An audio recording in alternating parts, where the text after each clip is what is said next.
Is Genesis 33 a proof text for reparations? Leonce Crump thinks so, and he teaches so at a Christian conference. No, Israel insisted. He insisted, I have injured you. I have robbed you. I have violated you. I have taken from you. I altered the course of your reality, Esau. Wow, he said all those things. I must have forgotten that. So you must receive this reparation. Reparation. Yeah. Must have read over that one. I don't know. Never noticed it before. That's right. Reparations. Now, slow down there, Tiger. Maybe we better fact check the text and see what the Bible actually says. But before we get into the video, I would just like to briefly say if you like what we've been doing on this channel and think there is a need for Christians to speak truth to the culture, I would like to ask you to support us financially to help us out with equipment costs, and it would also allow us to improve and grow our content and work here. I would ask you to please support us on Patreon. Click the link down below and become a member of the Third Option team and help us reach a world with Christ's truth. Thanks. Now, let's get into it. I'm Nathan Collins, bringing you the truth of Christ in a post-truth culture. Genesis 33 isn't a proof text for teaching reparations, and you don't have to be a genius to figure that out. Obviously, because, I figured it out, so,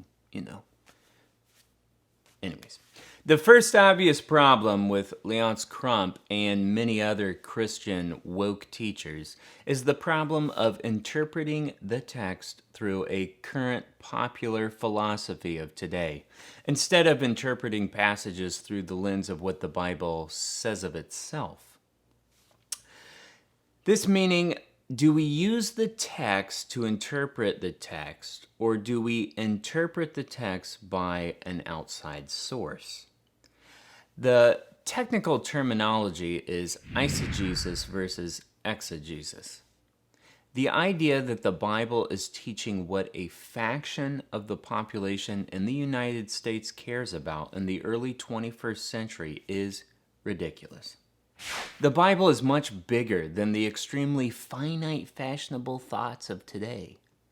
The Bible is way bigger than that. Way bigger. Another reason Leonce's interpretation is completely false is he says, and what happens next is astonishing. Esau embraces him, and they both begin to weep, and then Esau initially refuses his brother's offering, saying that he already has enough, that the Lord has indeed, in spite of the abuse, still allowed him to prosper in the land. He says that Israel makes this claim that he insisted, I have injured you. I have robbed you. I have violated you. I have taken from you. I altered the course of your reality, Esau, so you must receive this reparation. So let's look at the text and see what's being said there. Okay, not here. That's why I said Genesis 33. Oh, that's right. Jacob never says these things. Read the text. He just made all that up and inserted his words into the text to make it fit his ideology. The reason Leonce is wrong is an obvious one. He isn't getting his proof from the text at all. It's not even there. He's just making up what the Bible says to fit his agenda. Another big problem for Leonce, if the other two weren't bad enough, Jacob isn't doing this because he is even sorry or wants reconciliation. He's doing this out of fear for what he did in the past, cheating and defrauding his brother out of a fortune and leaving him with nothing. The chapter before 33 tells us actually exactly what Jacob's motives were. In Genesis 32, 7 through 8, it says, "Then Jacob was greatly afraid and distressed. So he divided the people who were with him, and the flocks and herds and camels into two camps, thinking, if Esau comes to the one camp and attacks it, then the other camp that is left will escape." That's the reasoning. He was afraid that Esau is going to come kill him. So this is like an appeasement, a tribute offering, and hopefully to subdue Esau's anger that he remembers from long ago. Has nothing to do with being sorry or wanting reparations or reconciliation or some sort of benevolent feeling. He's doing it because he's afraid. And how do I know that? Because unlike Leonce, I just read what the Bible said. That's how I knew. So it's something anybody can do. So it wasn't because of having some woke epiphany. Oh my goodness.